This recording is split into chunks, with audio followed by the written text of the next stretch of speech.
My name is Jeff Adams. I'm a member of the Roslyn City Council, Roslyn Ronald Clallam Heritage Club, and both my grandfathers were coal miners and part of the generational families dated all the way back to 1886. I'm proud to carry on the traditions and memories of the families who labored in the mines and worked and supported the local mining industry. At this time, I'd like you to please stand so we could say the Pledge of Allegiance.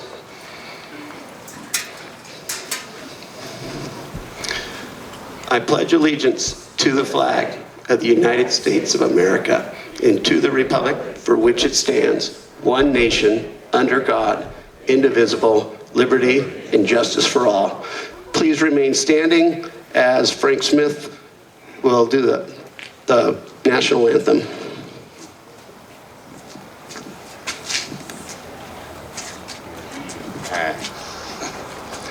Oh, say, can you see by the dawn's early light what so proudly we hailed at the twilight's last gleaming, whose broad stripes and bright stars through the perilous fight?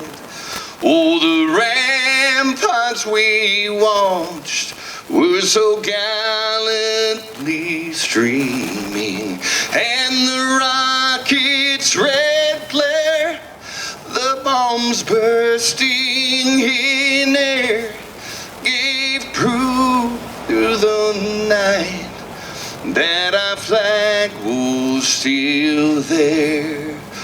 Oh, say does that star-spangled banner yet wave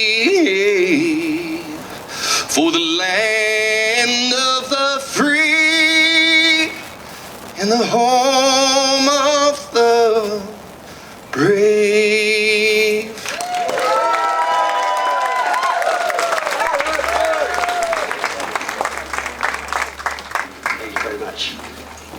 Thank you, Frank.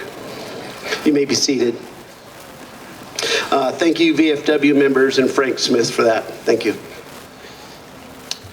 Little history. Roslyn's first Labor Day Festival parade began in 1904 when the mines unionized. The festival continued for years, eventually dying out with the closing of the last mines in 1963.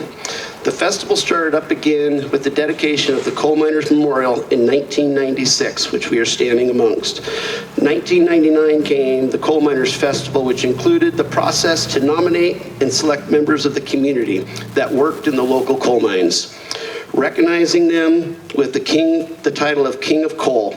This is a community-wide celebration of our area's rich historical heritage in remembrance of the diverse ethnic roots of our area's past. Thank you for joining us today to celebrate tradition and the crown this year's King of Coal, Leonard Rushton.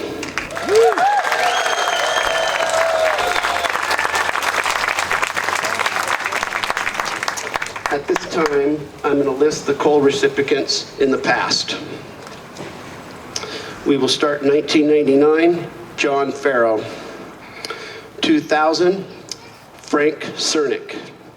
2001, John Osbolt. 2002, Tony Minerich.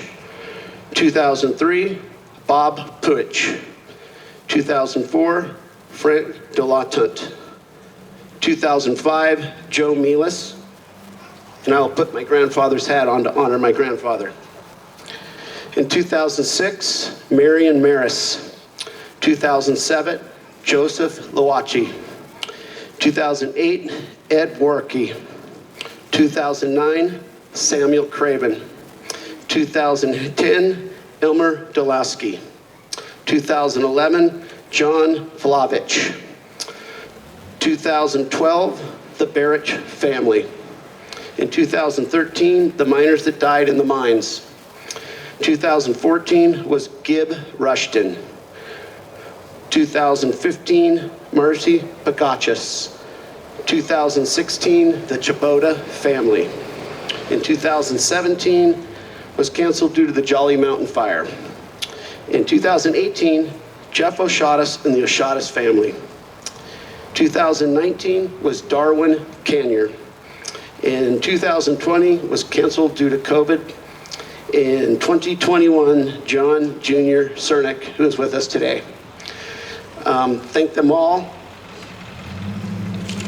for being King of Coal.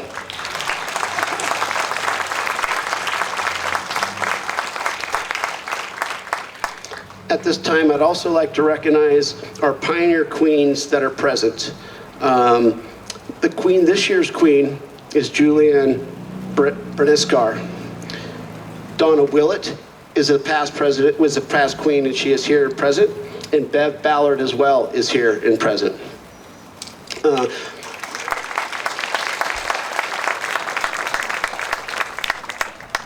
The Pioneer Days Queen is a tradition dating back as far back as 1955. Women from the Upper Kittitas County, representing many ethnic groups, have been chosen by the committee of individuals to represent in traditions and legacy of the Upper County. They have a reign of 1 year, which they attend social functions within Kittitas County. Pioneer Queens that were here today. Thank you. Give them applause.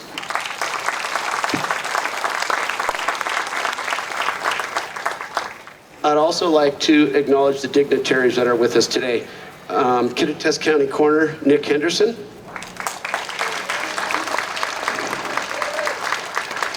And our Upper County, Kittitas County Commissioner, Laura O'Shaughnessy. And at this time, I'm going to introduce Maria Adams, the president of the Ronald Rosin Heritage Club.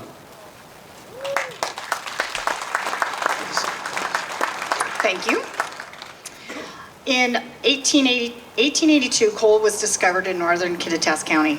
In 1886, the Northern Pacific Mining Company began production, and by the early 1900s, coal production expanded and the rosin coal fields became one of the most productive in the western United States. The company actively recruited miners in Europe, immigrants representing 28 nationalities represented by all these flags behind us.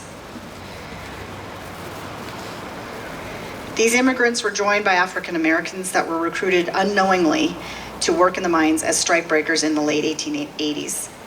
Today, there's little visible evidence that the mines existed. Thus, the possibility exists that this local history and the story of the rich ethnic mix, which was part of the local mining history, will be lost. The Roslyn Ronald Cle Elum Heritage Club, or the Heritage Club for short, was founded in 1987, first as a social breakfast club, but later formalized in 1995 when it was incorporated as a nonprofit. The Heritage Club was established to preserve, memorialize, and communicate the local history of Roslyn, Ronald, and the Cle Elum areas. We honor the many diverse cultures who came together in this beautiful area on the east slopes of the Cascades, each in pursuit of their piece of the American dream. Although the mines closed long ago, our club seeks to keep that rich and diverse heritage alive. Our mission and vision statements are printed in the program, but I also thought it was important to share our values statement. This was not written by me, but I think this is a very powerful statement. The values we hold dear were instilled in us by our hardworking ancestors. Most left the security of their homeland and accepted the risks of crossing a vast ocean and continent to arrive at an uncertain future in their new community. They took great pride in their new country and worked hard to learn its language and build a new life. They endured hardships and sacrificed to ensure our lives would be better than the one they left in the old country. Most labored in the coal mines under the primitive and dangerous conditions. They knew all too well that death was never far away in the cold, harsh environment in which they lived and worked. They found comfort, pride, and companionship in their fraternal lodges where their heritage and culture were celebrated. They were revered at their lodges for the security they provided and the community it cared for. The sick were visited, the widows and orphans looked in on, and their cemeteries were maintained. The love and traditions our ancestors enjoyed have been passed along to us in the home, in the books they wrote, and the music they loved. Our area is changing very quickly, and many of us are kind of dismayed to see these changes. But I believe this provides us an opportunity to share the unique history of our area with the new members of our community, as well as visitors. In the past, our community has shown great resilience and the ability to work closely side by side. Being respectful of others' traditions and differing opinions was common. We can learn from our past and continue to celebrate our traditions and differences. In 1996, the Heritage Club raised funds and erected this beautiful memorial. The project was the collaboration and hard work of many of our members and of our community. It was built to commemorate and honor the many coal miners and their families that worked in our area's mines. It also serves as a remembrance to those who perished in the mines. Since then, volunteers and members of our club have maintained the site, which is on City of Roslyn property. Today, we are here to honor a former coal miner and his family. There aren't many miners left, emphasizing why it's so important for us to recognize and celebrate those that remain. Now I'm going to introduce Juliana Thompson, who will be singing Coal Miner's Daughter, which was written and recorded by Loretta Lynn. Thank you, Maria. This is Coal Miner's Daughter by Loretta Lynn.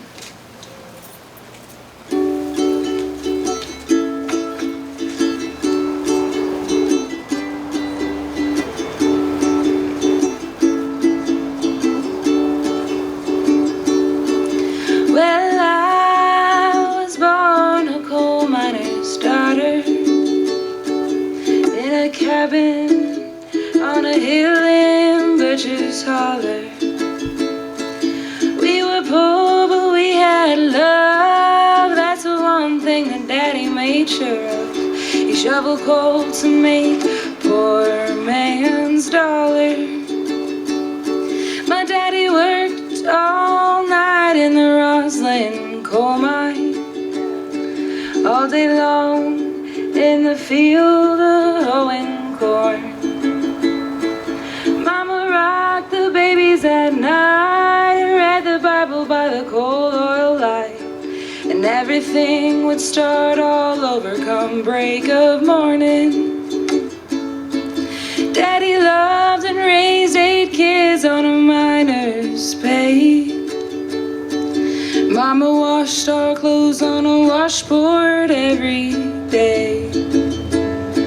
Well, I've seen her fingers bleed. To complain, there was no need. She'd smile in Mommy's understanding way.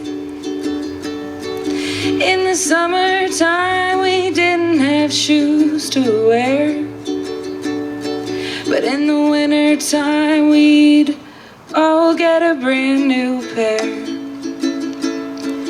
From a mail order catalog Mama made from selling a hog, Daddy always managed to get the money from somewhere. Yeah, I'm proud to be a coal miner's daughter. For the well where I went and drew the water. The work we done was hard. At night we'd sleep 'cause we were tired. I never thought that I'd ever go and leave Butcher's Holler. Well, a lot has changed since way back then, and it's so good to be home again. Not much left but the floor. Nothing lives here anymore except the memories of a coal miner's daughter.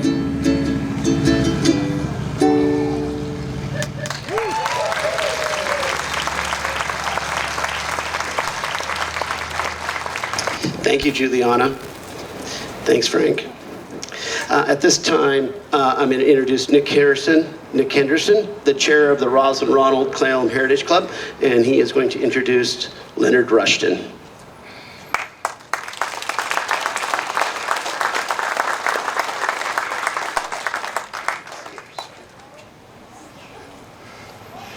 Well, first I'd like to thank everyone for showing up to honor Leonard.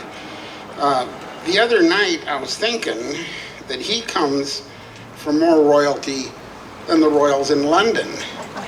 His mother was a queen, his brother was a king, his cousin by marriage is our current queen. And I said, man, oh man, that's got more royalty than those London bunch. But anyway, I'd like to introduce Leonard Rushton. If you could come up and we'll present you with your crown and your scepter. And then we'll have his daughter make a few remarks.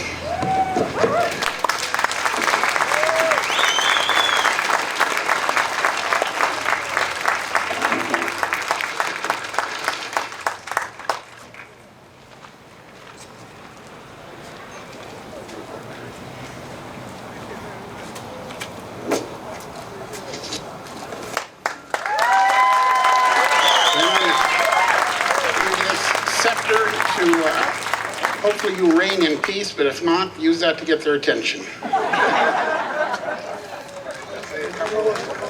And his daughter Lois will have a few remarks.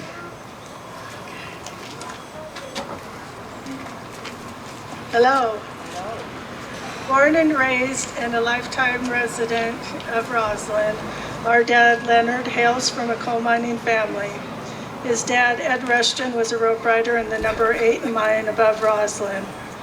His uncles Chuck and Bill Rushton, and Joe and John and Albert Aristonik all worked for the mines for 30 plus years. His brother Gib, who was coal mine king in 2014, also worked for the coal mines. Our dad Leonard worked 1.5 years for the mines until he did a 4-year tour in the U.S. Navy during the Korean War. After the war, he worked another 3 years for the coal mines. He worked in the number 3 and the number 9 mines, but mainly the number 3. He worked in the timber yard, loading coal cars with the timbers used to prop up the mine shafts of both mines.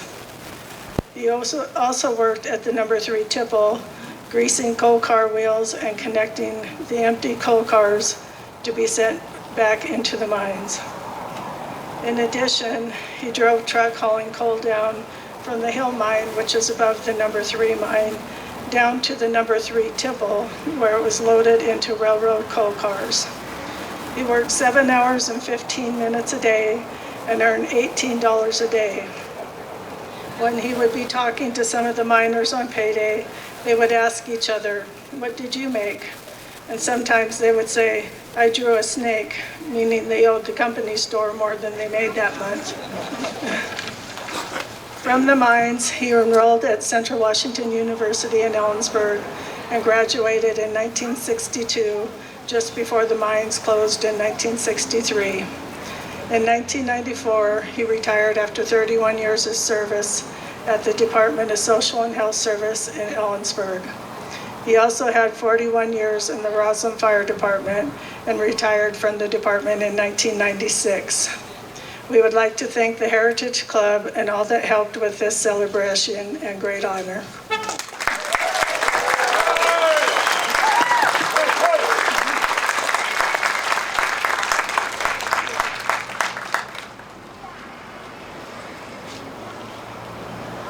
It's all yours, Nikki.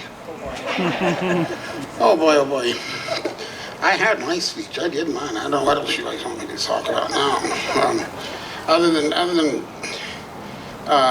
at this point, we would like to place the wreath on our coal miner memorial in memory of all the miners that have gone before us.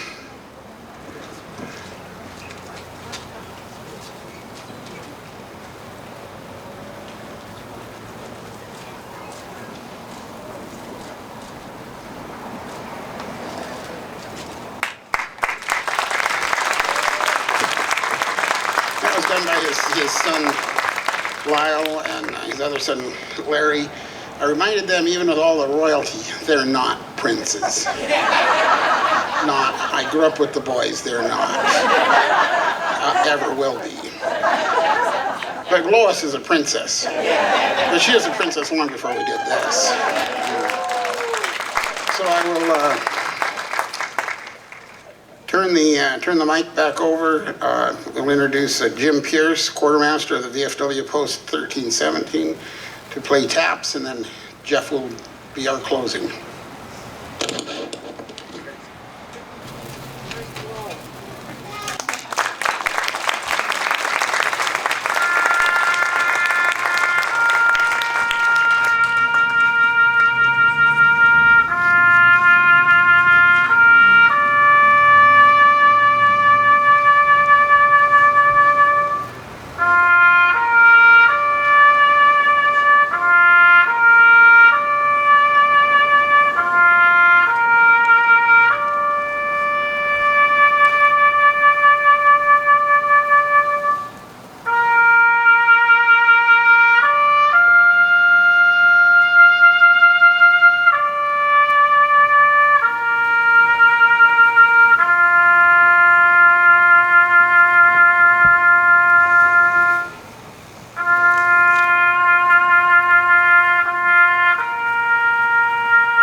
Thank you for VFW Hall. Thank you very much.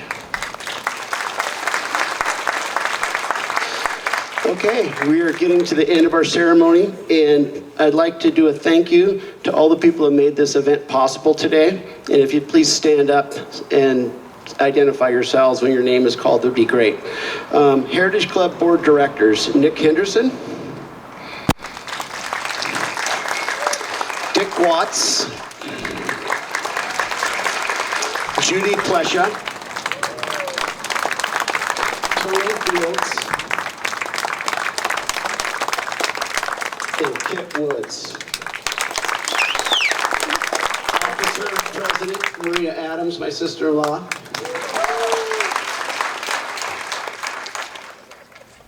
And let's see, I think I have one more page here. Vice President Linda Salter. Treasurer Janet Bland, and Secretary Shannon O'Malley.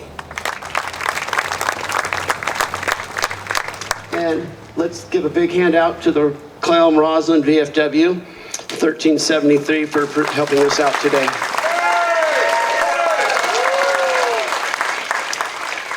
Also, Jeannie Precious for making the beautiful wreath once again. The entire Rushton family. Thank you. Also the volunteers, Braven Benzak and Mike Adams for setting everything up today. Thank you guys very much. The Clallam Bakery for providing treats, the Redbird Cafe for providing coffee, and the North Kittitas County Tribune and Kittitas County Outdoors Committee. Thank you all for your help today. This is the end of our ceremony. Juliana is going to be playing some music while we're setting up the chairs for the parade. So those that want to stay for the parade that would like cover, we're going to set up some shade in the chairs. So please stay, and we'll give you a front row seat. We will be moving the chairs and tents. The lineup should start by 11:30. We have cold water, we've got ice, we've got coffee, and thank you very much for coming. And also, real quick, just to make this event happen, there's some funding that was needed, and the Kittitas County lodging tax funds help make this event happen as well. So when you hear about lodging tax, this is the types of things they help fund. So thank you guys. Thanks for everybody for coming and supporting the Heritage Club. Have a great day.